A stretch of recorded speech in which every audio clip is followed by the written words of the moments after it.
When working with 3ds Max, there are many times when you work on a single file for a while. Get it to look very nice, apply beautiful textures, set up the lighting, and animate the scene. Then you place 3 or more cameras in the scene and animate those as well. Then you realize you spent all this time working on the scene when you realize that you need one scene with the current configuration and a second scene with a slightly different configuration. That's when you can use scene states. Scene states allow you to set up a single scene using multiple configurations. These allow you to choose specific scene elements that are going to change and save those changes into a scene state that can be recalled at a later time. Some of the changes could be as simple as applying a different material to a certain object in the scene. Let's say we wanted to set up different lighting parameters for different camera views in our scene.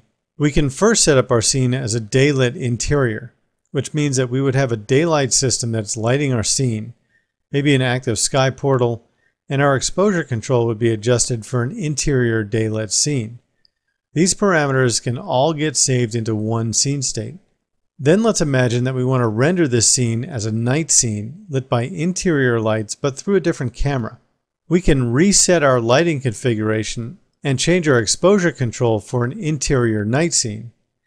We can then save this configuration as a second scene state, and we can recall the scene state at any time, and that will change the parameters that have been saved in that scene state.